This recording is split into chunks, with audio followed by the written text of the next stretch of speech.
চমৎকার সব রান্নার ভিডিও নিয়ে আমি আপনাদের সামনে চলে আসি। জানি না এই রান্নাটা কিন্তু আমরা অনেকেই খেতে চাই না, তবুও আপনাদেরকে দেখাবো যে অনেকেই কিন্তু এই রান্নাটা পছন্দও করেন না।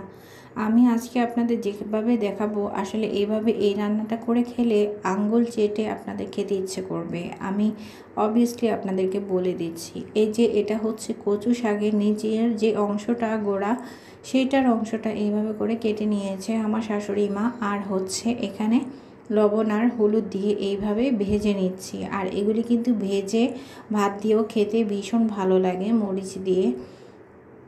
তো যাই হোক, এখানে আমি খুব ব্রাউন কালার করে ভেজে নেব। আর আমার শাশুড়ি মা যেভাবে রান্না করে, আসলে এভাবে রান্না করলে এই কচুটা খেতে অনেক মজার হয়ে থাকে। একদম চাকচাক করে কেটে নেয়, এরপরে হচ্ছে ব্রাউন কালার করে ভেজে নেয়। তো একটা ননস্টিক দিয়ে আমি এভাবে খুব সুন্দর করে পরিমাণ মতো তেল দিয়ে ভেজে নিয়েছি এক এক করে। আর এটা আমি রান্না করব চিংড়ি মাছ দিয়ে। আর আপনারা যারা যেখান থেকেই দেখছেন অবশ্যই আমাকে এই রান্নাটা দেখার পর খেয়ে আমাকে বলবেন যে এটা কেমন হয়েছে। অবশ্যই আমি অপেক্ষায় থাকবো, কমেন্ট করে আমাকে জানাবেন। যারা ফেসবুক থেকে দেখছেন তারা অবশ্যই আমাকে কমেন্ট করে জানাবেন, আর যারা ইউটিউব থেকে দেখছেন তারাও আমাকে কমেন্ট করে জানাবেন, কারণ কি কমেন্ট করলে আমার উৎসাহটা বেড়ে যায়। আর এই তো দেখছেন একদম ব্রাউন কালার করে আমি ভেজে নিয়েছি এক এক করে।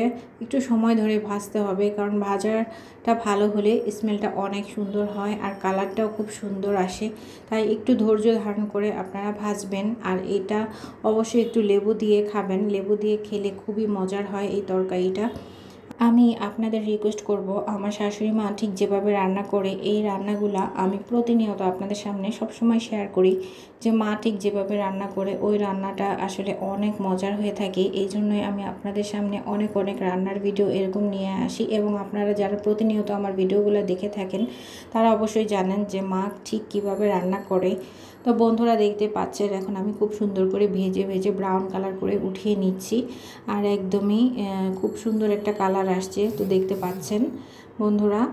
আর আশা করি আপনারাও সম্পূর্ণ ভিডিওটি দেখুন, আর দেখলে অবশ্যই এভাবে একবার করে রান্না করে খাবেন। আমার শাশুড়ি মা আসলে যেভাবে যে রান্না করে এতটা মজার হয় ভাবতেই পারি না, এত মজার ছিল এটা।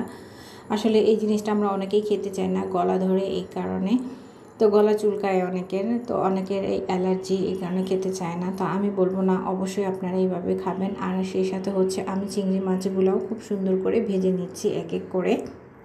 তো সব কিছু একসাথে ভেজে এরপর দেখতে পাচ্ছেন যে আমি পেঁয়াজটাও কিন্তু ঠিক ব্রাউন কালার করে ভেজে নিয়েছি। এরপর হচ্ছে একটা প্যানে কিছু তেল আর রসুন বাটা দিয়েছি, কারণ রসুন বাটাটা দিলে আপনাদের অবশ্যই গলা ধরবে না। এই জন্য আমি বললাম যে আমার শাশুড়ি মায়ের মতো রান্না করবেন। আর এখানে আদা বাটা দেওয়ার দরকার নেই, আর হলুদ আর মরিচ, সেই সাথে লবণ। তো এইভাবে মশলাটা কষিয়ে এর মধ্যে একটু ঝোল দিয়ে আমি সব কচু আর চিংড়ি মাছগুলি দিয়ে জিরা গুঁড়া দিয়ে নামিয়ে ফেলবো। তো কেমন হয়েছে তরকারিটা অবশ্যই আমাকে বলবেন।